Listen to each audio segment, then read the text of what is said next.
Paul, we're going to move on to another thing about Dillon Gabriel here. I gave you 5 minutes to poke a hole in my reason why I'm taking the over on the Browns, which is it's only 5.5, guys.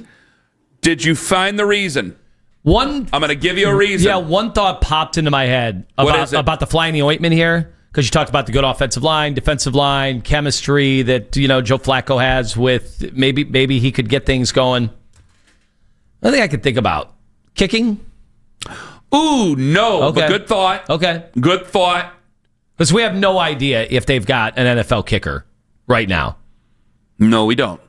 We're going to hope. And I did have a thought about that. I don't know if you want to push that ahead about a question I had on how they did the kicking battle. I don't care. This camp. You want to do it now? Do it now. Just you do real it later, quick. Do it later. Real quick. They didn't do anything in front of cameras except the preseason games for the kickers. Okay. Why is that? Why wouldn't they have added a little bit? I'm not saying cameras there are going to change a kicker's entire anxiety levels. I guess there wasn't that many. But why wouldn't you trot out the kickers and add some importance to it? Like, say, TV cameras, local affiliates. Come on out. Daryl Ryder and your camera. Daryl's got an excellent camera, and he does paid work. I have paid him to do some photography. Thought that was in poor taste by you, but either way. What if they brought out all the fans? Anybody have a camera? Come on out. Come on out to midfield right now at the end of practice. Competition time. Let's go. Probably because they wanted Dustin Hopkins to work out. Yeah, I know. That's probably why.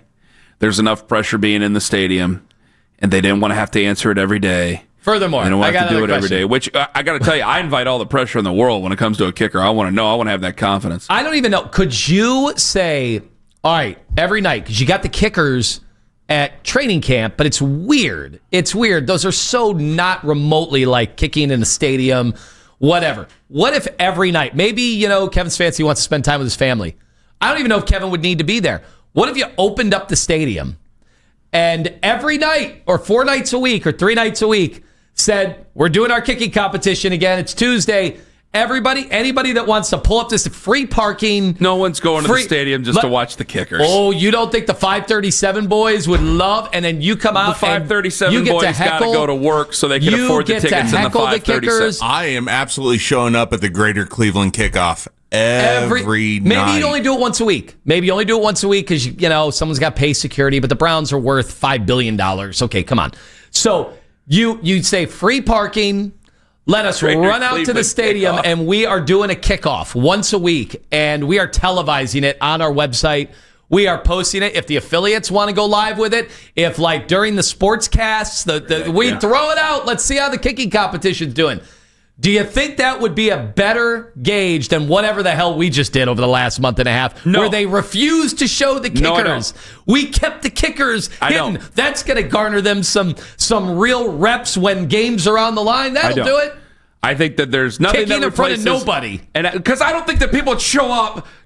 You know what? If the stadium was more conveniently located, maybe some people will show up in 2029 to watch the kickers. And but there's only you wouldn't have to worry about ruining the there's kicking only surface. So many ways in and so many ways out, and I can't just be letting people willy-nilly in the stadium to go watch the kickers and then have to leave in 10 minutes. That'd be amazing. You only get it's only going on for 10 minutes. That's all you get. So and you don't get anything. There's nothing. There's no giveaways. You just watch, and you are here to make the kickers better kickers through real competition on the real field that they'll be kicking the balls. Can we at least have a tally box where you put your vote in for I vote for Schmidt, and everybody leaves? Yeah, like American Idol, but it's in person. Do it on the app. Do it on the Browns app, and then put it up on the scoreboard in real time so the kickers can see it. Be amazing. Now, that's like a Black Mirror episode. Of course, on the kicker confidence meter. They could watch it as it's going down. They could see the public sentiment sway for and against them like a roller coaster. That's how all kicking competitions will be settled on my football team. That whole diatribe was not any part of my reason why I took the over, or why I could poke hole in my own over. The reason why I could poke a hole, and I can't believe you didn't see it, is what are you going to do when the rookies play? Because I can trust Joe Flacco to conduct the offense and be the maestro. And hey, this is I know there's going to be a 2-minute drive, and he's probably going to throw a bad interception, and That's it. 24-23. Everybody, go home. Like, that might suck. But when he gets those rookies in there, can Dillon Gabriel, under duress, do what he's asked to do? See, that's why Kevin trusts Dillon Gabriel. As much as we can go, well, because we're just curious. We want to see what Shedeur can do. I think on Saturday, a lot of them bad habits, trying to run out of the pocket instead of stepping up and going left or right. Holding on to the ball, you're not as comfortable. It's going to take hold. Can you get to 6 when Dillon and Shedeur are in there?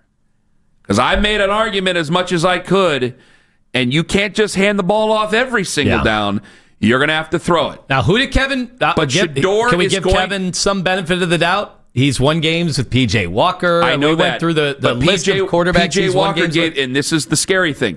P.J. Walker had his trust in Kevin Stefanski. He had no other choice. Dillon will give his trust, at least we think, to Kevin Stefanski. Shedeur, and this is where people are going to take this the wrong way, whatever. Shedeur, remember, you had Sean Lewis. There was not a lot of trust there. Sean was gone, went to San Diego State.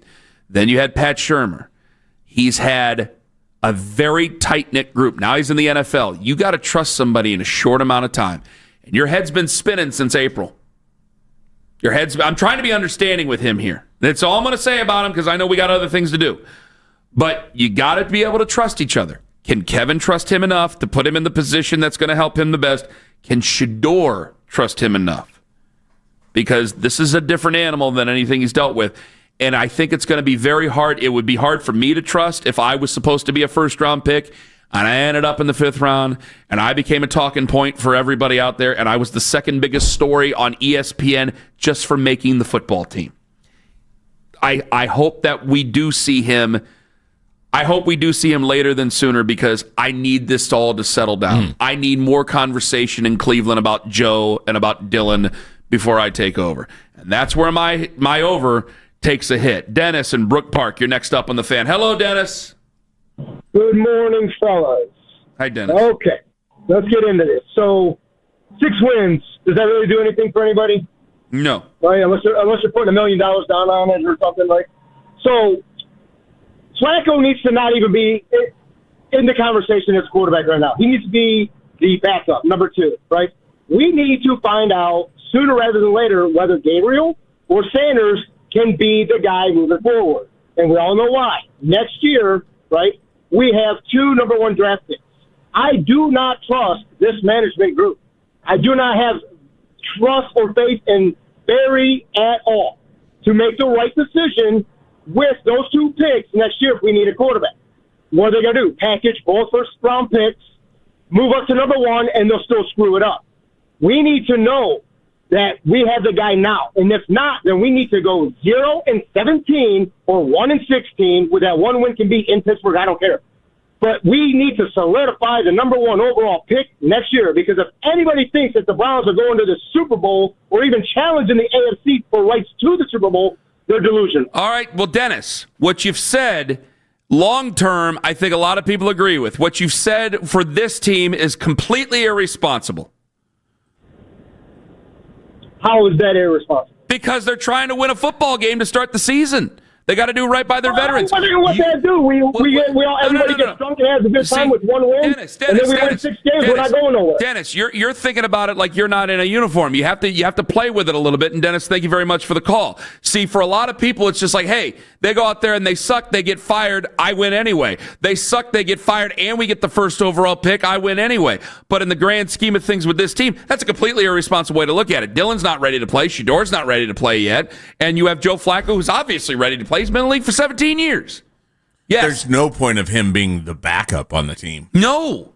Then He's you would have just only kept here Kenny to be the Pickett. starting quarterback. You would have just kept Kenny Pickett then and traded away Joe Flacco. Yes. I don't know what for, but you would have traded away Joe Flacco. Yeah, that would almost be like the Jacoby Brissett situations we've seen. Was that with Drake May? Now, whatever. Yes. Like yeah, I agree. That would make no sense whatsoever. What I just said, though, about my back door being open on my argument about the 5.5 win over, are you comfortable with Dillon Gabriel being a heartbeat away from the quarterback spot? No.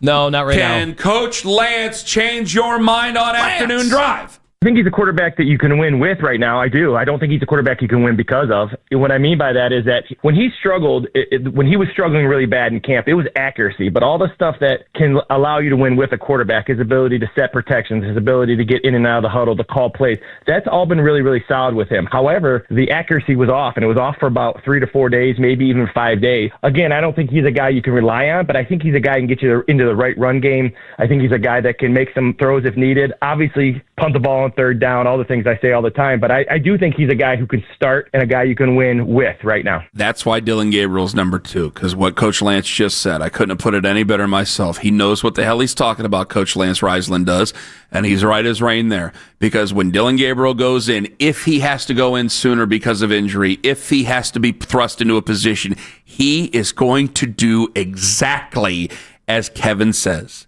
There's already the knowledge of the offense that's there, so he'll be able to do it. It's not that Shedeur will go out on his own and completely defy Kevin Stefanski.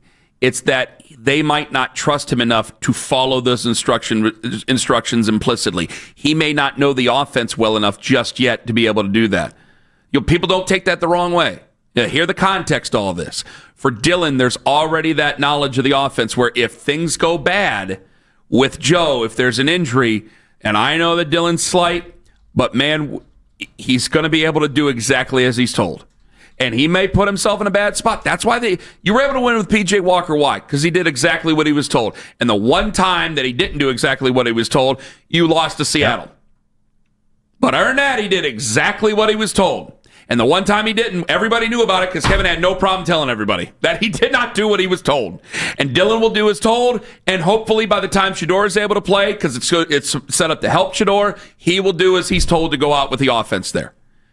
So that's why I feel as comfortable as I'm going to feel. I don't feel great if he had to go in there in week 2, but I'm going to feel as comfortable as I possibly could if Dillon Gabriel is there. Like if they run the Stefanski offense and they're going to run the ball more and they're going to do short routes and grind and work the clock and have these long drawn-out rock fights, I trust Kevin Stefanski in that sense, and I trust Dillon Gabriel in that sense. So it's not the perfect scenario, but how can I sit here and say, yeah, I'm not really interested in Kenny Pickett, and then turn right around the next day and say, I'm totally uncomfortable with Dillon Gabriel? I'm not going to have the most confidence in the world because they're not franchise quarterbacks. I have confidence in Josh Allen and Patrick Mahomes. Well, I ain't got those guys. So now I have to go with these guys, and I feel about as comfortable as I'm going to be with these 3 guys on this football team at different times. So if Dillon Gabriel comes in week 10, I'm going to feel pretty comfortable in him. When Shedeur Sanders comes in week 14 or something like that, I'm going to go, hell, he's had 14 weeks to learn, 15 with the bye, to learn this offense. Godspeed, young man. Let's see what you can do, and let's see if you can follow the offense. I'll feel as comfortable as I can about those guys, and I do feel comfortable, confident, maybe a different conversation, but I'll feel comfortable about Dillon Gabriel if things go naturally. It's hard for me to get there now for a guy that I think widely viewed as overdrafted, and a lot of his college stuff, like you go back and look at the highlights against Ohio State when he lit them up, or one corner in particular, still thinking about, was that Denzel Burke, poor Burke in that game. But it was out of the gun. That was a pull. Out of the gun, out of the gun, out of the gun. One read, and it was working. But that is so dramatically different from what I think Kevin Stefanski would be asking him to do. I'm not saying he can. He played more college football than just about anybody in the history of college football at the position of quarterback. But if Flacco were to go down week 1, week 2, I think you're in for a world of hurt with Dillon Gabriel as your quarterback.